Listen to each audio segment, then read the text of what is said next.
नमस्कार, स्वागत है आपका। मैं हूं आपके साथ सुमित सुभाष गुप्ता। आप देख रहे हैं प्राइम डिबेट 8 का टेक और मैं हूं आपके साथ चंद्रश्री राजपूत।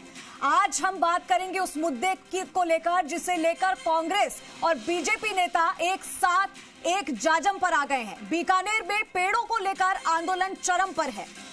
खेजड़ी बचाओ महापड़ाओ जारी है, जिसमें हजारों लोग पहुंचे हैं, न सिर्फ बीकानेर से बल्कि पूरे राजस्थान से। बीजेपी, कांग्रेस, वरिष्ठ पत्रकार और इस मुद्दे से जुड़े हुए विषय विशेषज्ञ हमारे साथ जुड़े हैं। डॉक्टर चेतन राजपुरोहित, बीजेपी प्रवक्ता, हमारे साथ जुड़े हैं।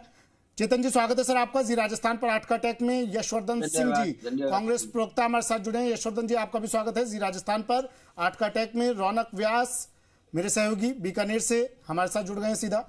बाबूलाल जाजू, पर्यावरणविद हैं, हमारे साथ जुड़ गए हैं। बाबूलाल जी, स्वागत है आपका भी जी राजस्थान पर 8 का टेक में। और डॉक्टर कुंजन आचार्य, वरिष्ठ पत्रकार, हमारे साथ जुड़ गए हैं। सर, आपका भी स्वागत है जी राजस्थान पर 8 का टेक में। आप सभी से चर्चा की शुरुआत करेंगे, बात करेंगे, सवाल पूछेंगे और जवाब लेंगे। लेकिन उससे पहले हर बार की तरह 30-30 सेकंड आप सभी के पास होंगे ओपनिंग कमेंट के लिए, अपनी बात रखने के लिए।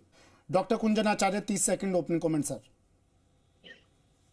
सुमित, पूरी दुनिया में पर्यावरण को लेकर चिंता जाहिर की जा रही है, कार्बन उत्सर्जन को लेकर चिंता जाहिर की जा रही है। और खेजड़ी चूंकि राजस्थान का राज्य वृक्ष है, राजस्थान की लाइफलाइन है, पश्चिमी राजस्थान की लाइफलाइन है, ऐसे में इसको बचाने के लिए जो महापड़ाव महाधरना जो शुरू हुआ है, मुझे लगता है ये प्रकृति, परंपरा और भविष्य की पीढ़ियों की रक्षा के लिए उठाई गई सामूहिक आवाज है। क्योंकि ये पेड़ नहीं है बल्कि पुरखों की विरासत है। अगर ये आंदोलन किसी भी रूप में राजनीतिक होता तो चिंता का विषय होता। अगर ये कोई किसी नौकरी की मांग को लेता तो चिंता का विषय होता, किसी आरक्षण की मांग को लेकर होता तो चिंता का विषय होता। लेकिन आप ठीक है सर, टाइम अप, मैं आ रहा हूँ।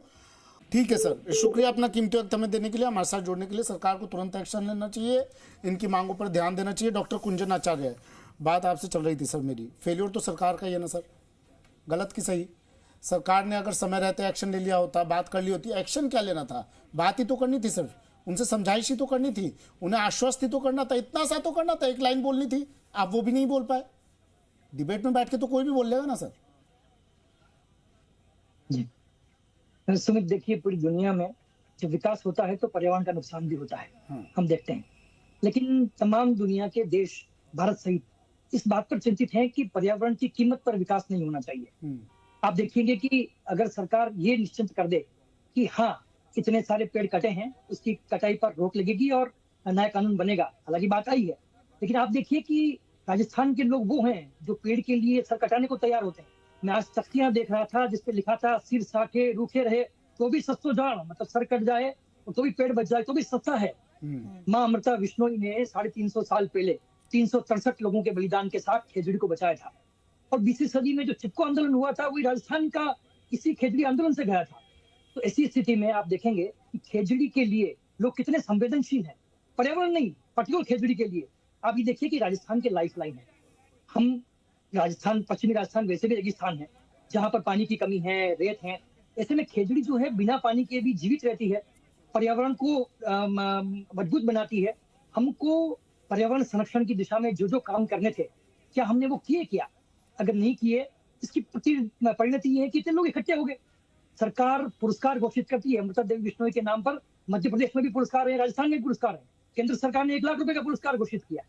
लेकिन हमें देखना होगा कि सिर्फ पुरस्कार दे देने से हम पर्यावरण के लिए चिंतित दिखाई नहीं पड़ सकते। अगर दिखते तो इतने लोग सड़क पे नहीं होते। तो इस बारे में हमें निश्चित तौर पर सोचना होगा कि क्या कारण रहा कि इतने लोग सड़क पे। कुंजल जी, कोई सोच ही तो नहीं रहा है, यही तो सबसे बड़ी दुविधा है कि कोई सोच ही नहीं रहा है इसको लेकर। जैसे मैंने आंकड़ों की से पहले बात की थी, 27-28 लाख से ज्यादा पेड़ कट चुके हैं। और इसके अलावा पेड़ तो कटे ही हैं, जो झाड़ियां हैं, 40 लाख से ज्यादा झाड़ियां भी इस की भेंट चढ़ चुकी है, जिसका भी नुकसान हो रहा है। इस डिबेट का मकसद यही था कि हम ये बात आप तक पहुंचाएं और आगे तक पहुंचाएं, सरकार तक ये बात जानी चाहिए। सर, वक्त की कमी है, यशवर्धन जी माफी के साथ अब मौका नहीं दे पाऊंगा, वक्त की कमी है, चर्चा को यहीं विराम देना पड़ेगा। आप सभी का बहुत बहुत शुक्रिया अपना कीमती वक्त हमें देने के लिए, प्राइम डिबेट 8 का टेक में आने के लिए। डॉक्टर चेतन राजपुरोहित, यशवर्धन सिंह जी, रौनक व्यास, बाबूलाल जाजू, डॉक्टर कुंजन आचार्य, आप सभी का बहुत बहुत शुक्रिया।